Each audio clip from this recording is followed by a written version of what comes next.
Welcome. What is up? Welcome to the Mixer. We're back. I am your host, RC. I am joined by my co-host here, Jeff. How you doing? I'm doing good, man. Just had a fun weekend in Vegas. So glad to be back, though. Awesome. Excited to hear more about that. But first, gotta do some self-promotion. Do not forget to rate and review our little podcast. We are on iTunes, Spotify, and Google Podcasts. Do not forget to follow us on our social media accounts. It's at FCY Mixer. Twitter is the primary one. We also have Instagram and Facebook. Housekeeping's done. Jeff, Stilts and Tilts. This is going to be a thing. You got either this week. Okay, so I don't really have anything at the moment. I will take you back to Sunday, though. So my wife's birthday was on Sunday.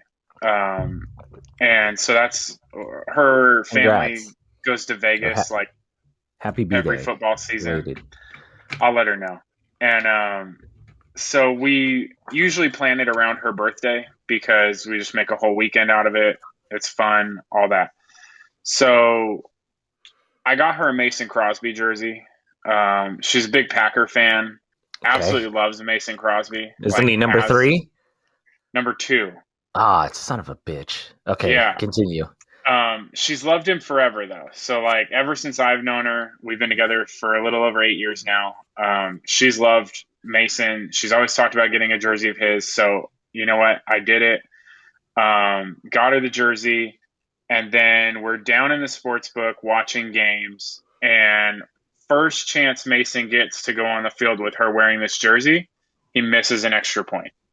Right? So it's like, all right, whatever. Like, kickers don't miss these often, but that's probably a one-off, right? Especially for him. Like, he's one of the better kickers in the league, whatever. Then what was it? 2 or 3 misses later. I was looking up return policy on NFL Shop, sending the jersey back, right? Because it's clearly a bad thing for her to have. So we're just tilting that whole Packer Bengal game. Missed field goal after missed field goal, game winner missed, right? And then finally, obviously Mason ends up making the game winner. Things are all good. But there was about a half hour, 45-minute period there where we were tilting real hard. That would have been bad.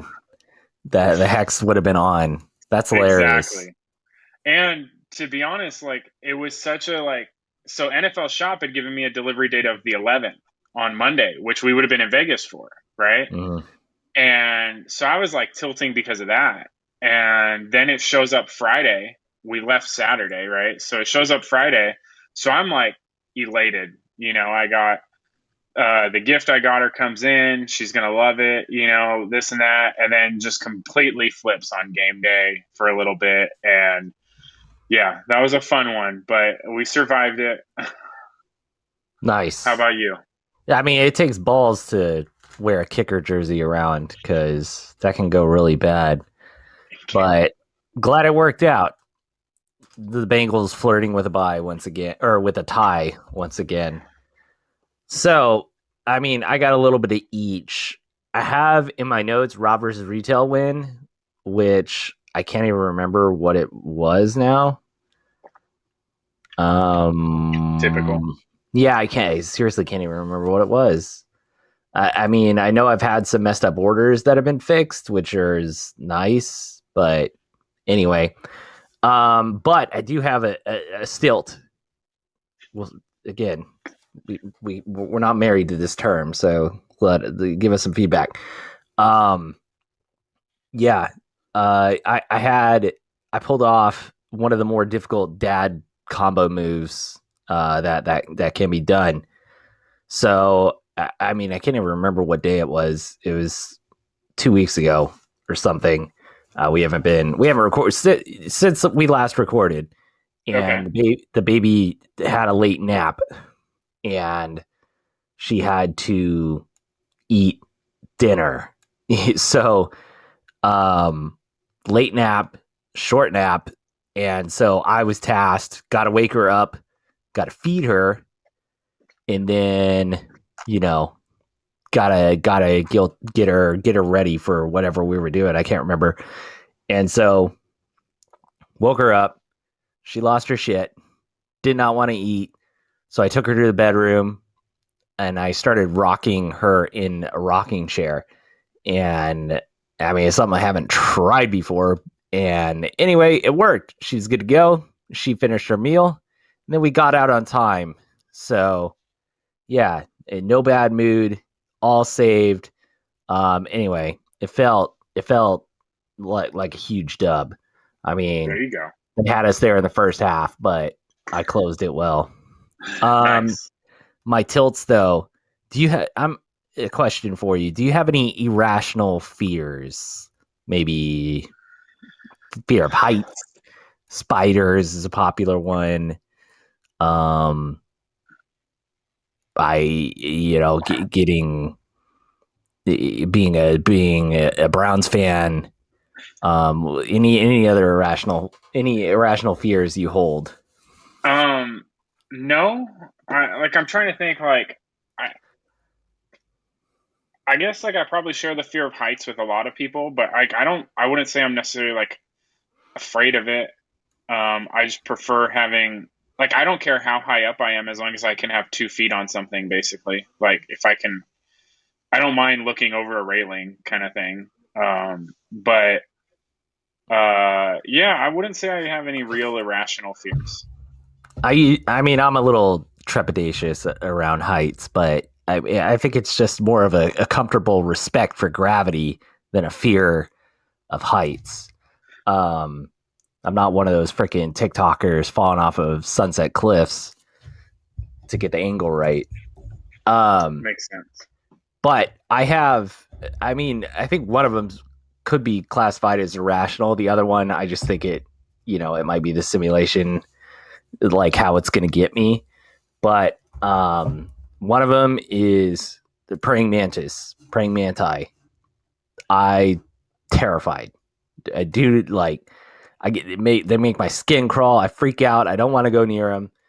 And lo and behold, the new place, uh, exactly.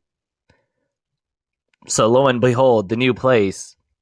I wouldn't say there's a praying mantis problem, but there's a praying mantis trend, I suppose. There's a bug zapper out here because there is a slight mosquito problem. I think a neighbor has a pool that they don't take care of, and so yeah, that's fun. But anyway, so the praying mantis go and hang out next to the zapper to try to catch the mosquitoes lured in, and I've seen 2 of them, and I mean one of them was probably like 7-8 inches long. It would appear, which is like that, 7 or 8 inches. Um, so anyway, yeah, I freaked out. One of them got fried by the zapper, which was, great to see. Dang. And then the other one, I tried to hit it with something and I just completely missed because I was like throwing it. It was basically like throwing off my back foot, I was like retreating while trying to hit it, And you're no missed, and it Justin just Herbert. flew. Yeah, and it just flew off. And now, I just made some praying mantis list, and I haven't seen it since, which means it's gonna get me when I least expect it. Maybe you can redeem yourself like the Hound in Game of Thrones. Yeah, I hope so. I mean, that thing is like the freaking mountain. And then I went to a concert uh last week, and there was this praying mantis just walking down the sidewalk, and this freaking flower power girl, she just goes and picks it up and puts it in the bush. I'm just like, Yeah, that's a that's a rough power scene move. for me. Yeah, it's a rough scene for me. The other, so yeah, I have that irrational fear. Um, but yeah, I think it's because it was like right when high definition TVs came out, or when like the 1080i or 1080p. Do you remember the branding Okay. differences? Yeah. Just the Simpson commercials. But anyway, there was like this National Geographic or Discovery Channel special on praying mantis, and my friend is into weird shit like that. Yeah. Anyways, he's like, watch this. It was after like a UFC fight. He's like, you got to see how like ultra HD this looks, and it just like tripped me out. And I was like, no, I'm not gonna fuck with those guys. Um. Nice. So anyway, yeah, dealing with that, and then my other irrational fear is lightning. I've been, which I think is just a comfortable respect for physics. Um, but I mean, how close have you ever been to lightning, like a lightning strike? You got any lightning stories? No, not really. Yeah, I have I've like been, five. yeah, you're out there. I think it depends on like, what do you mean by close? I've been, a mile or two away, but like nothing that I've ever truly been like, oh yeah, I need to watch out kind of thing. All right, I'll whip through them. So the first one, I used to spend my summers in Ohio, Midwest boy here on occasion, and downpours, thunderstorms, pretty common there. Freaking big rain cell came through once, and I was playing out in front of my friend's house, right? And I mean, it just like, yeah, I mean, it just popped up out of nowhere, pouring thunder, lightning. So I ran home real quick. I told my mom, I was like, hey, like we're gonna stay in at my friend's house, like just so you know where we are. And she's like, yeah, I figured that. I was like, okay, well, that's where we are. She's like, you're not going back out there. And I was like, it like didn't make sense to me at the time because I was like a 7-year-old. But she's like, yeah, there's thunder and lightning. You got to stay inside. So I was like sitting at the front door. Sure enough, freaking lightning bolt hit right across the street. So that's story number one. Story, That's that's pretty crazy, like right yeah. across the street type thing. Story number two. Later on, like maybe 2 or 3 years later, same house in Ohio. Big storm comes through. I mean, we're just chilling. I mean, it's a big thunderstorm, but as long as it's not too windy, you don't have to worry about tornadoes too much. But yeah, sure fucking enough, hit the house. I mean, knocked the power out. Well, it was like a power surge. Like the TV went, like it got scrambled. It was that black and white. And I mean, the hair on all of our arms standing up, like it freaking nailed the house.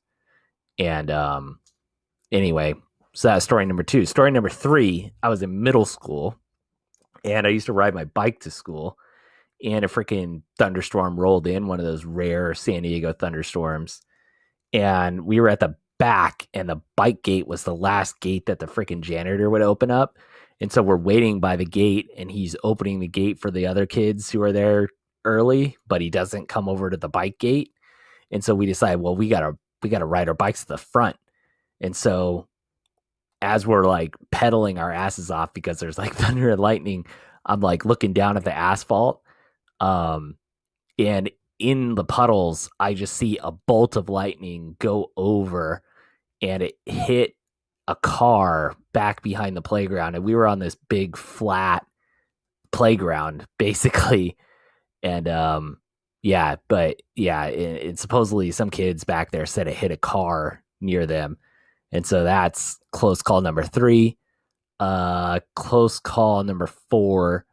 We were in Mammoth, and I was just like looking out the back window because it was, I don't know, just a mountain summer thunderstorm. And I just like checked it out.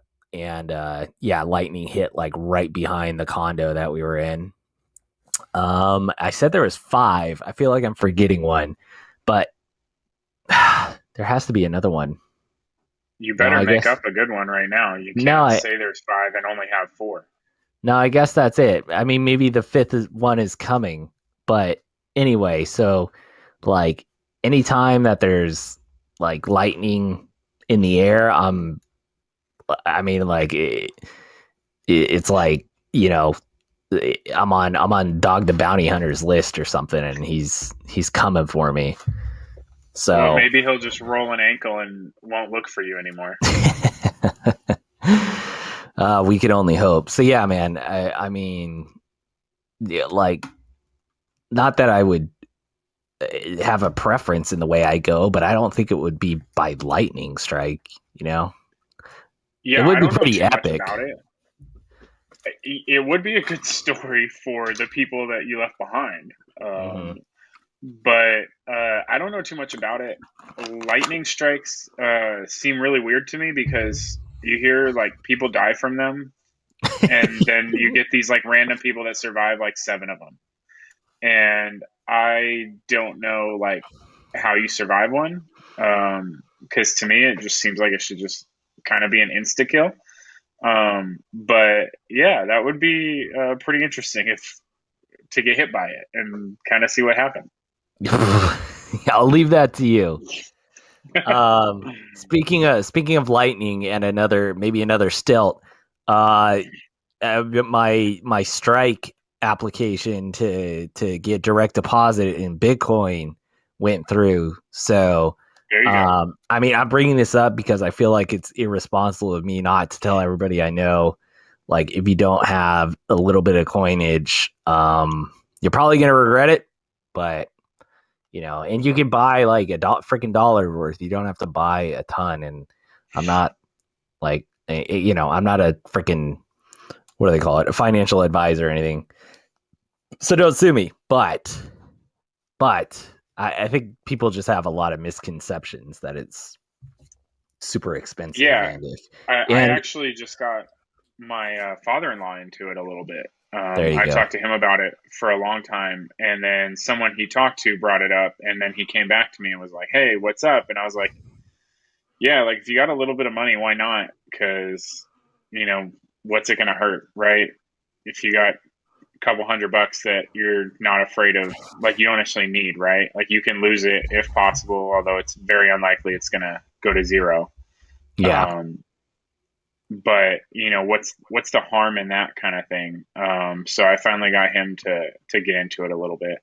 Yeah. We might have to do an episode on that someday because I feel like it deserves its own little content piece explaining what it is, the problems it solves, and I don't know, the outlook in shit. But if you got questions, let me know. Download the Strike app because it's really simple. And yeah, you can buy it. You can buy some coin with no transaction fee. So, and then you can just move it wherever you want.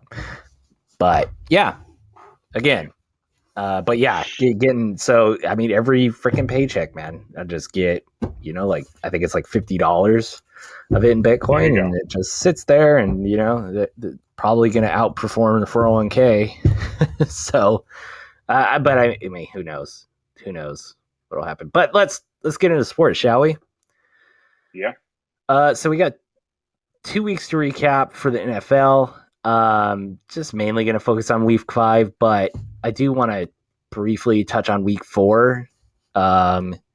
Mainly because it was, I don't know if you remember this, Jeff, but Tom Brady returned to New England in Foxboro when the Buccaneers played the Patriots on Sunday Night Football. Did you hear about this?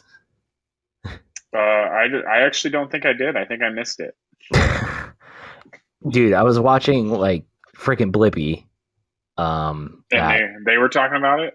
Well, he has ad breaks because one Lambo isn't enough, and yeah, they would cut in and it was Adele. Hello, it's me, or however it goes.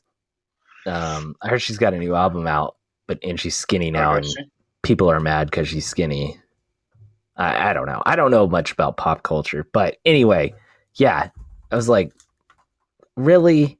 And then in the morning, like the pregame stuff, it was just all about Tom Brady.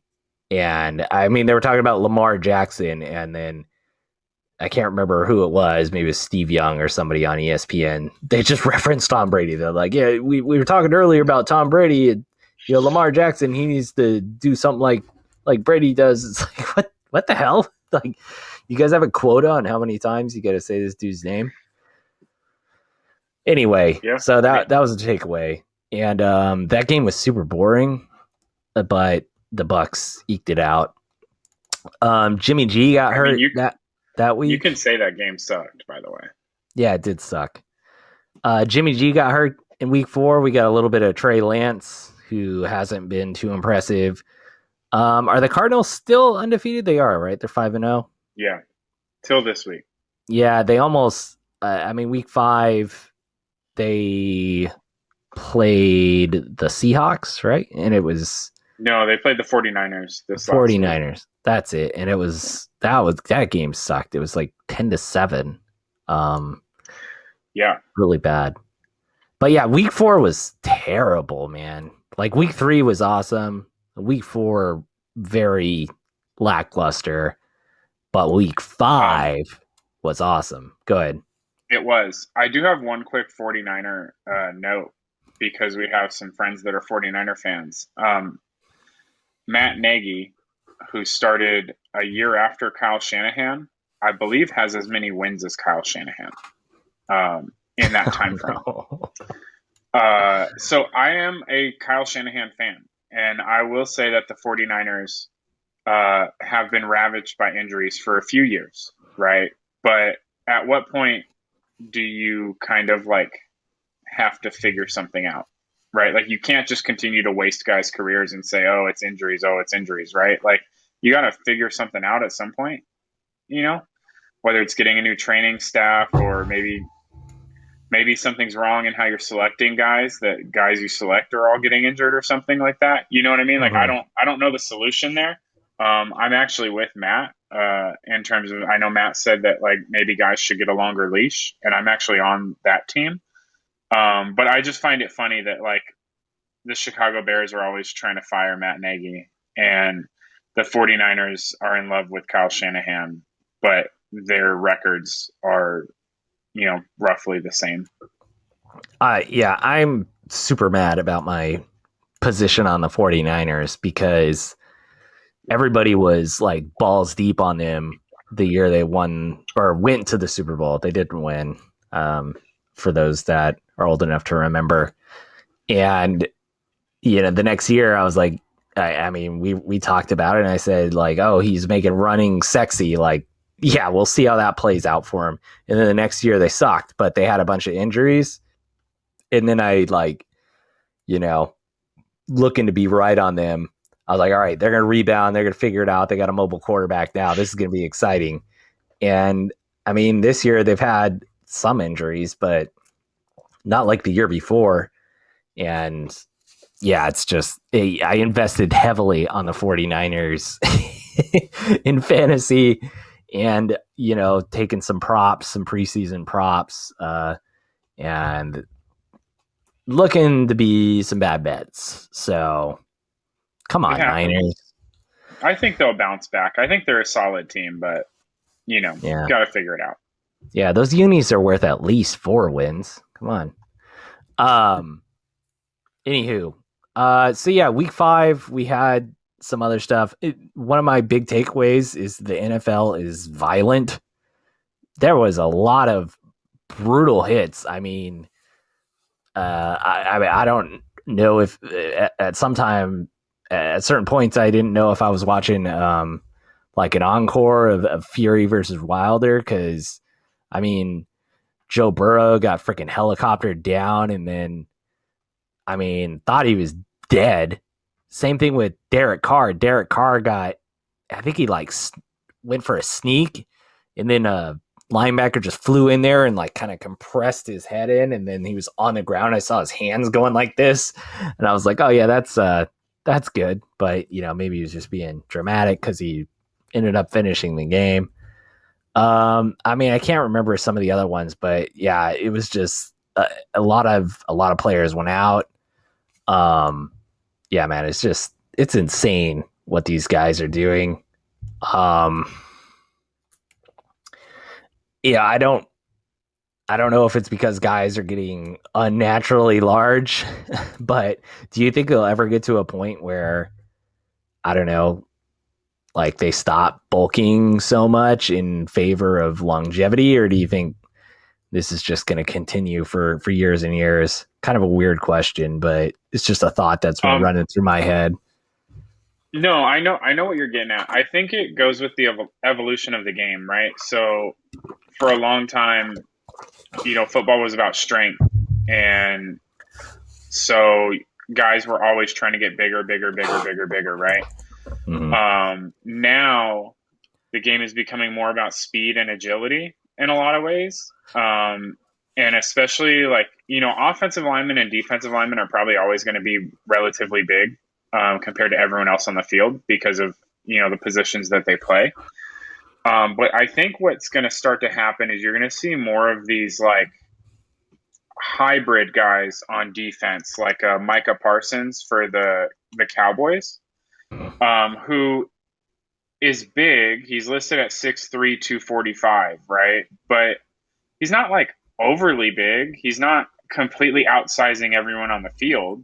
You know what I mean? Mm-hmm. He's probably smaller than a lot of tight ends in the league. Probably bigger than pretty much every wide receiver. But you're going to see guys in that size range that are going to be emphasis is going to be more on speed than on strength because of the way and the NFL is evolving. Guys are having to cover more. You're having to cover more ground, stuff like that. There's always going to be a place for strength, especially for linebackers and stuff. But I think you're going to start to see defensively more of these like strong safety linebacker hybrid guys that are really just fast. And I think that actually creates some more problems because they're going to be similar in size and they may not be as strong.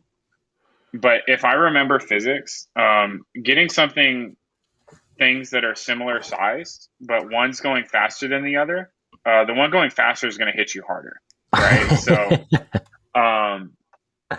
I do think that they're like with some of the rule changes, they're making the game safer, but with how protective some of the gear is, guys aren't as worried about themselves, right? Because they know they can make some of these hits and they're going to be fine, you know? And so then I think that leads to at times, some of the concussion issues because guys are just, I can lead with my head. I have a helmet kind of thing. Yeah. And so I think that's where, it's going to be tough to ever really like make football a safe sport per se. But I do think that it is changing and it's going to be more speed based or agility based. But I think that presents its own issues. So that's kind of my thoughts on the whole. And then you have guys like Derrick Henry that just defy science. Yeah. So the big takeaways or the big headlines of week 5, I mean, game of the week, Chargers Browns, Mixer Bowl. Yeah, An I thought that unstoppable was the force best game. versus an immovable object.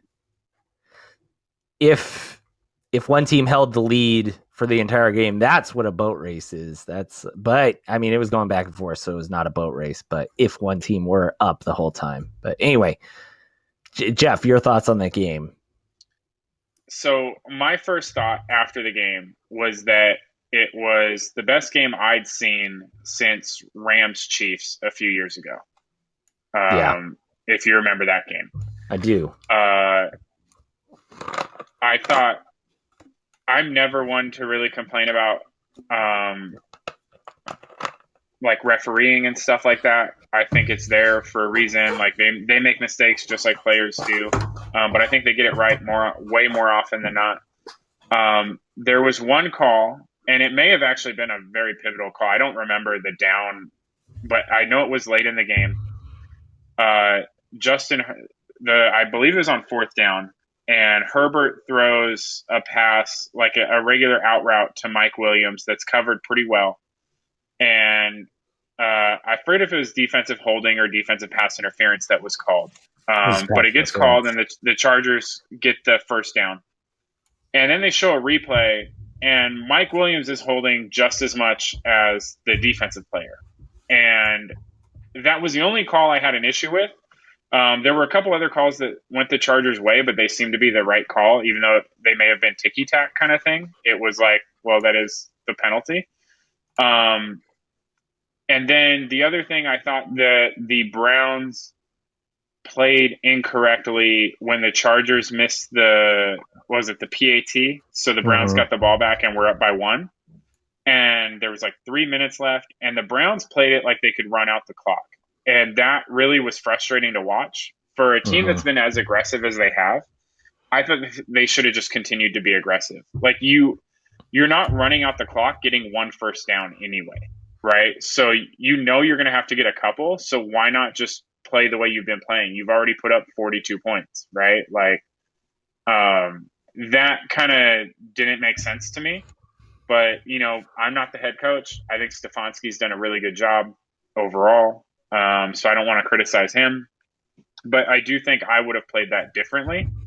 Although I do have to give the Browns some amazing credit, and either you're taking something away from Eckler or the Chargers, but when they pushed him into the end zone, granted, like they were ahead and then we're losing, but it was one of those where like you're losing that game if you don't get the ball back, right? And Mm-hmm. you want to get the ball back with a decent amount of time on the clock. So just let them score and go from there. I love to see that, even though it's ultimately what led to the loss. But you don't want to depend on a kicker missing a field goal to win a game.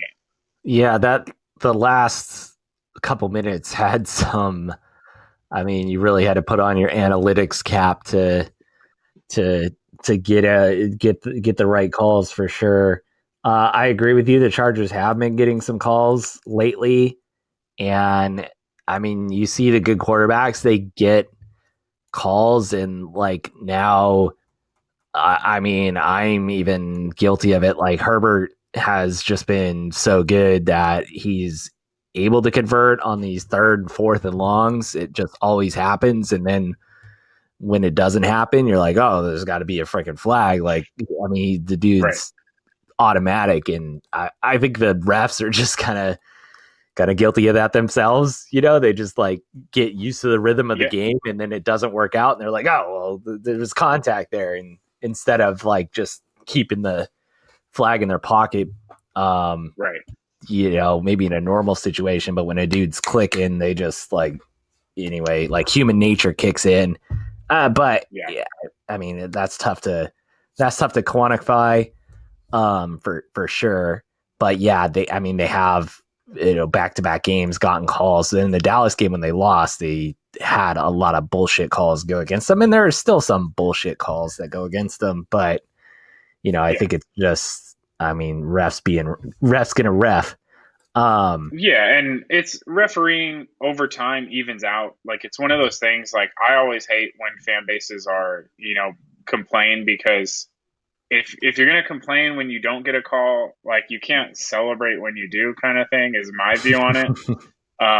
So I just, it works out over time, and I think everything becomes even the longer you play out. The downside is that it may not even out over the course of one season.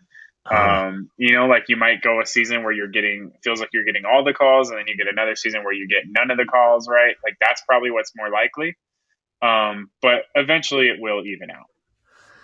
One thing that the taunting rule has made things interesting. I almost feel like it's a way that the NFL could like influence a game if they want, because I mean, pretty much, you know, it's pretty loose ended to what counts as a taunt. I think it was in the I don't know what game it was, but dude caught a pass. I think it might have been the Charger game. It was Keenan Allen or somebody caught a pass, first down, and then he like just spun the ball on the sideline, and the defender just happened to be walking there, and it kind of looked like he Right. spun the ball in front of him, and he's like, no, I was just doing my own celebration. He just happened to be there, and they picked up the Yeah. flag, but anyway, it's weird. And then the Chargers, when they missed that extra point with like 3 minutes left, I really thought they should have went for two since this guy already missed one. And I think kind of in a way it I mean, the Chargers ended up winning, but if they made it and the Browns were tied, then they would have tried to drive down the field and kick a field goal with no time on the clock, which, I mean, the Chargers were not able to stop them running their normal offense. So Yeah. I don't know. In a weird way, them missing the field goal was exactly what they needed to do. And maybe it was even intentional. They're like, we can't take the lead. We got to hope they turtle because we can't freaking stop them. And sure enough, the simulation was good. Herbert is the freaking man. Yeah, man, I can't. I mean, very fortunate. He's still young. And this could all drift away, but I mean, he looks like the real deal. So, He does. super excited. And I just want everybody to know, like, this is your last chance. Like, if you're not on board, like the Chargers get Baltimore. It's a morning game. It should be a good game. It's like the last kind of tough game until they play the Chiefs on week 13, which I think is a Sunday Night Football game or something in LA. Yeah. So like, I've been kind of open minded about people like who were off of them and coming back on, but now like I'm taking names. I don't want to see you at the parades. Yes, plural. So yeah, I'll remember. Is all I'm saying. And thoughts and prayers to you, Jeff. Sorry the Browns lost. That was a hell of a game though. Well played. I appreciate it. Yeah, the Chargers can't tackle Chubb. Chubb's a freaking. There was a huge mismatch that the two of them. So that was a fun one. For sure.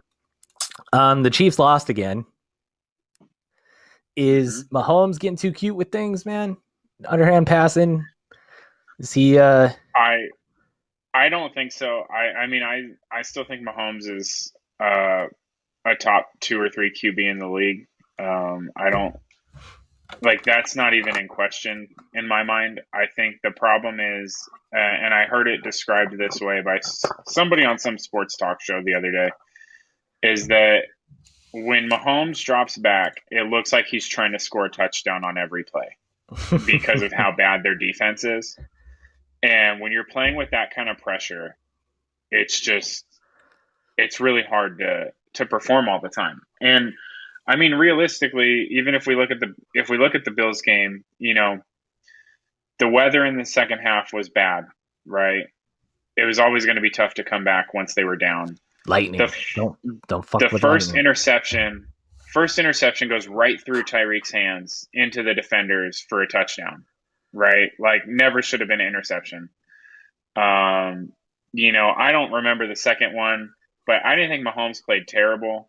I just think that Chiefs team they have failed to capitalize on how good Mahomes is, and I think he's trying to make up for it all the time. Does that make sense? Like, their defense can't stop anyone. They might be the worst defense in the league, and you pair that with an offense that isn't playing as well as it was a couple of years ago. They're still a top probably 5 or 10 offense, but they're not the best, like the hands down best offense in the league anymore. So it's really hard to make up for how bad that defense is. And I think that's the real issue more than anything.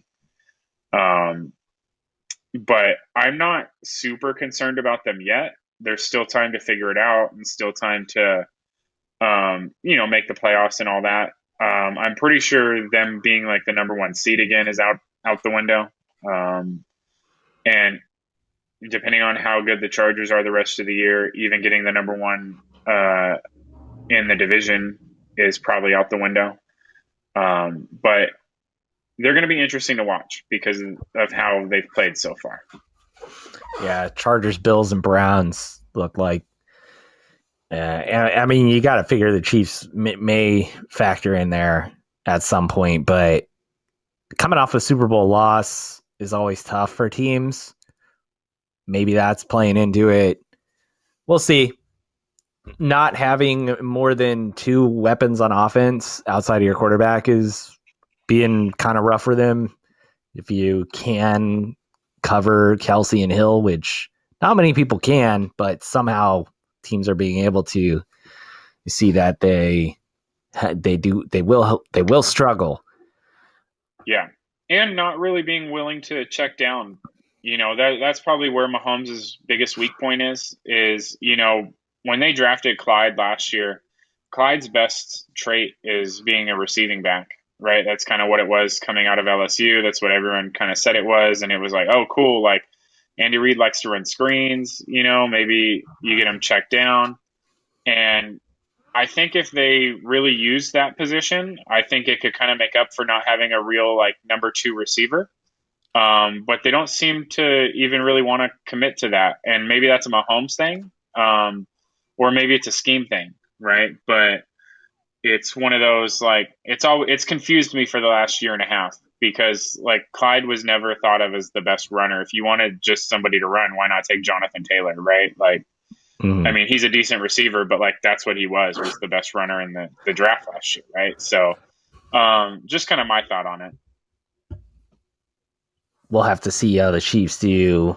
I mean, even without Edwards-Helaire now. So, yeah, interesting. The under bets that I took on them looking good, but I shouldn't be taking laps in week 5, victory laps in week 5 for sure.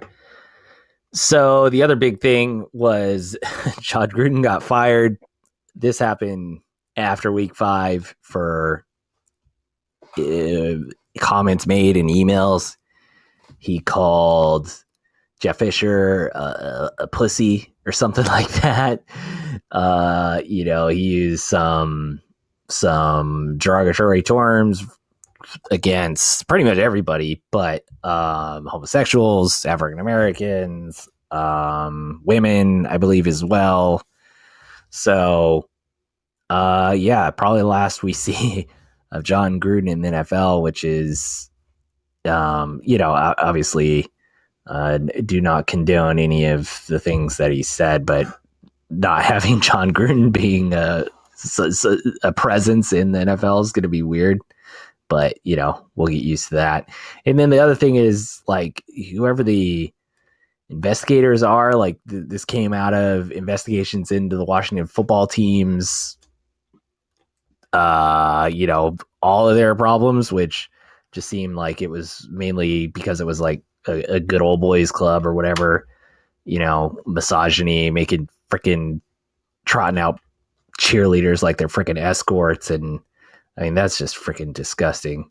But, Yeah, um, like, I mean, where's the line going to be drawn? Because I can't remember. I saw a tweet that they might, you know, release the content of all the emails at a certain point. So, I mean, I don't know how many like emails they have from different teams. And when this first happened, I was like, wait, why was John Gruden like, how was he implicated in that investigation? Like he wasn't with right.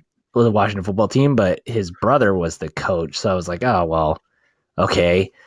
But I don't know the exact details of how they found everything. But I mean, it just seems like Roger Goodell just has a freaking blackmail treasure chest that he can just dump out whenever it's convenient for him. And Yeah, John I mean, Gruden I has said wouldn't. some stuff about Goodell before. Yeah, I think Gruden is really kind of uh, a bystander of the. He clearly isn't an innocent bystander, right? Mm-hmm. But he's a victim of the Washington football team and their issues, right? Because if they didn't have the issues they did, a lot of this probably never would have come to light. Um, but I wouldn't be surprised if the end result of all of this was Dan Snyder having to sell the team at some point, especially if a lot of the stuff comes out. Because under his ownership in Washington, it's been really bad from a lot of the reports that have come out. One of the emails that I don't think a lot of people realized had been sent was from uh, the Redskins, like president of football operations, to one of the things he sent Gruden was the cheerleaders topless. Um, like that was included in like all of the other stuff. So, I you missed know, that.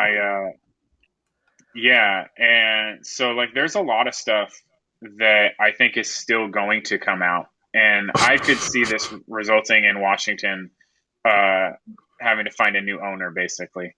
Yeah, Um, was gonna say, like, in Dan Snyder, the guy who, by all, I mean, from the outside, looks to be the one that kind of promoted this culture and yeah. encouraged it. And a head coach from another team, he didn't even get fired. He resigned.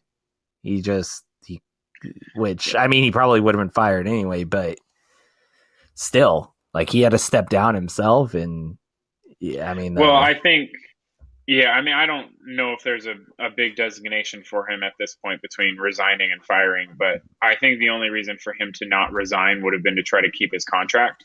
Um, but I'm pretty sure the Raiders would have been able to fire him for cause and not pay him anyway. So um, I'm assuming it didn't really matter how it happened. He wasn't. I don't think, from what I've read, he's probably not getting any of the money that is still owed to him. oh man, the I mean, he NFL. still leaves a very wealthy man if he manages money right.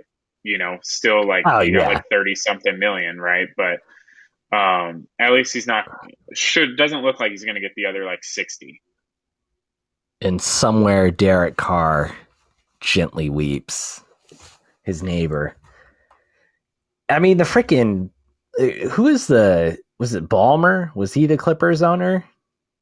He is the Clippers owner. You're thinking of Sterling, Yeah, he the had to. old Clippers owner.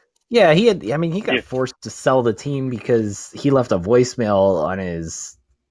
I mean, it was like terrible the things that he said, but like, and that yeah. happened really fast. So anyway, it's just interesting how situations are handled.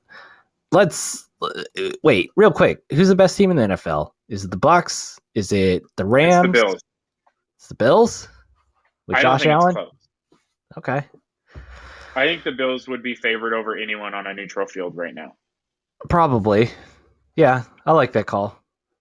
Yeah, I don't think it's the Bucks or the Rams. So yeah, Although the Bucks are the betting favorite in Vegas, but I mean, you just have Tom Brady, and if you bet against Tom Brady, just like if you bet against Bitcoin, you wouldn't have done well over the years. yeah, And I mean, speaking of linking the two, Tom Brady, big proponent. He's got the laser eyes. He's got some coinage. So just saying, the goat knows what's up. Let's move on to boxing real quick. Did you see the Wilder Fury fight? I did not see it, but I was keeping tabs on it while it was going on. Dude, it was. I mean, I hate to be hyperbolic, but man, I mean, that was one of the best fights I've ever seen. MMA, boxing. I mean, there was 5 knockdowns that these guys were just throwing hands. I mean, there was no finesse from what I could see. I was Yeah, watching it with my dad. He said Wilder was a monster, and but he was fighting the freaking Jolly Green Giant, and he couldn't do anything. Yeah, man, it was. I mean, at certain points, it was tough to watch because it just. I mean, these guys were just. It was seriously like the Mountain versus the Hound. It was. It's just crazy watching these human beings try to kill each other, yeah, basically. yeah. And go ahead. From what I was reading, it was a very exciting first half of the fight, and then a very exciting second half of the fight. If you were a Tyson Fury fan, Right. Yeah. um, Wilder definitely kind of. I mean, I think he knocked Fury down late in the fight, though. So it wasn't. It was more of just. I mean, you just felt like one punch from either guy, and it could possibly end the fight. And there was just so many little moments like that throughout that. I was my T levels were sky high the entire time. I mean, it didn't. There was maybe like one or two rounds that not too much happened, but man, it was. I mean, it was Yeah. something to behold. It'll go down as probably one of the greatest boxing matches of all time. Supposedly Wilder broke his hand, but I mean, he's got an excuse after every fight. It seems like. But I Yeah, I mean, mean, go ahead. boxers breaking their hands isn't new. I mean, Floyd did it in a couple fights. It seemed like some of his bigger fights. It's not like completely common, but you hear about it fairly often after fights that boxers have broken something. And maybe it affected Wilder, maybe it didn't. But from my watching highlights of it and reading about it, it seems to be that to me that his conditioning um, was probably what needed improvement, and that's probably tough because Fury's 50 pounds heavier, I think, at fight time roughly. So Wilder, 50 pounds is tough to carry around, especially when they get to lean on you and stuff. So he probably got worn down throughout the fight because of that. But like I said, everything I read seemed like it was one of the best fights. I'm kind of sad I missed it, but Yeah, I'm bummed the Bronze Bomber didn't get it done for the brand, and that was the third fight. I don't know that there'll be a fourth because I mean there'll uh, certainly be an audience for it, but I like yeah, what else from what can I've these read, I guys don't do? think there will be. Um, I think Fury's moving on. I read Deontay is probably going to take a bunch of time away. And if you go back and read about the first fight, which was the draw, I believe, Tyson probably should have won that fight, but he got knocked down twice in it. Mhm. When you read about it or listen to people about it, like Tyson outboxed Wilder the whole time. He just happened to get knocked down, and knocked down late too, which kind of cost him the fight. So Tyson could theoretically be 3-0 against Fury. Um, but it was fun. I think that, Tyson's next fight is probably with the winner of the Anthony Joshua rematch. It's Joshua and Usyk or whatever. Um, Joshua is one of the other big names in boxing who just lost his titles to the Ukrainian dude. Um, but yeah, that's kind of my knowledge on boxing and where it's going. It's definitely their presence has definitely made the heavyweight class something worth watching again, which hasn't been that way for a while. Yeah. Yeah. All right, let's move on. We had the Formula One race as well. Formula One, the Turkish Grand Prix. It was another wet race. Lewis Hamilton had a grid penalty. He got the pole, but had a 10th place grid penalty, so he had to start from 11th. The race was really good. There was Hamilton moving up through the field, and then kind of some mixed strategies because it was raining just enough to be annoying. So we saw, who was it? Was it Gasly they put on? No, Vettel. They put Vettel on dry tires, and it was just Yeah. the That absolute was, wrong call. yeah. And I mean, Hamilton, I think he ran as high as second, and then it's been a while, and then No, he got to third, I think it was. okay, and then he was one of the last ones to pit for fresh intermediate tires, which he thought was not the right call. But Esteban Ocon, who stayed out there on the same set of tires, he was, I mean, just really struggling in the last 5 laps or so. So, Bottas wins. It won't be a race that will be remembered, for the years to come, unless you're, a member of the Bottas family. But it was really entertaining. Verstappen finished second, Perez finished third, so double podium in the white Hondas, which looked sharp. The white Red Bull Hondas, and Hamilton finished fifth. Leclerc fourth and Hamilton fifth, I believe. Yeah.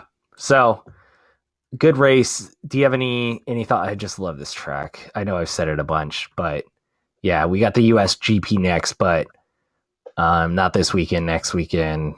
What are your thoughts on the race as a Verstappen? I think he reclaimed the championship lead, but it's still tight. Yeah, I actually like not a lot about the race itself. Lewis, I think, did as good as he could have. Realistically, if he stays out, if Mercedes leaves him out, your risk reward isn't like he's not winning the race if he stays out to the end. So why not limit your downfall? Like they knew he was gonna come back out from the pits in fifth or roughly, and maybe he could catch up to Leclerc or Perez, although still unlikely. But you prevented the complete disaster of getting, a blowout or the tires and getting caught and ending up like 20th or something, right? Mm-hmm. I do think that they should have kind of forced Lewis to pit a little bit earlier. I think it would have given him a chance to maybe fight back to fourth or third. But it's tough. Lewis is extremely experienced, and it's hard to get a guy like that, it's hard to force a guy like that to do something. But I actually think there's more long term to take away from this race. And I think Christian Horner actually said he seemed a little bit concerned that Mercedes may have found something. With Lewis's new engine and Valtteri, Mercedes ran a bigger rear wing than Red Bull did, which normally translates to slower top speeds. Yet Mercedes was still faster than Red Bull top speed wise. And Horner seemed a little bit concerned about that. Although I'm sure Red Bull still has things they can do to improve, So it's far from a done deal kind of thing. But just seeing like kind of how easily Lewis was moving through people, even some of the top level cars, like he got to Perez, and granted, like he passed him and then Perez passed him right back. But if I remember correctly, their tires were completely different at that point. And it wasn't a completely even spot. And Lewis didn't make it easy the way he would like passing a Haas, but it also wasn't the hardest thing that seemed to happen. You know what I mean? Uh-huh. Also, I think Valtteri, like you can't say he pulled away from Max, but Max started charging. Valtteri had it at like 4 seconds. And then it seemed like Max started to charge a little bit and got it down to like 2.5. And then Valtteri got it back out to 4 within like a lap and a half or 2 laps. If I'm Red Bull, I'm a little bit concerned, but you still leave with the championship lead for Max, and you shorten the lead that Mercedes had in the constructors. So I think I'm still encouraged if I'm Red Bull, but I'm a little cautious because it does seem like Mercedes may have figured something out.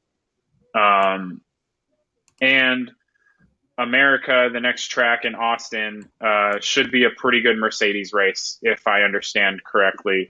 Yeah, it should. If Mercedes has the engine advantage, the US GP and the Mexican GP should favor Mercedes, and then Brazil, which should be maybe a net neutral. So the next 3 races should give us a good indication. And then the Qatar track, I don't know. They haven't raced there before. Saudi Arabia, they haven't raced that before. And then the finale at Abu Dhabi, which should favor Mercedes. So yeah, still a lot to play for, but it looks like either way it's going to come down to the wire. Maybe we'll get some weather at either the Mexican GP. It rains a shit ton in Mexico City, and Austin. Anything could happen. I don't know how the weather is there. this late in the fall. It's usually kind of like an earlier summer race, if I'm not mistaken. But anywho, Jeff, you got anything else before we get out of here? I don't. We're playing against each other this week. So, yeah, it's been a lot of PF Changs for me on the fantasy football front, but good luck to you, dude. Well, I beat you once already this year, so I was looking to make it a double. We'll try to talk Padres next show. Maybe we can figure out what the hell's going on with them. All right. All right. Toodaloo!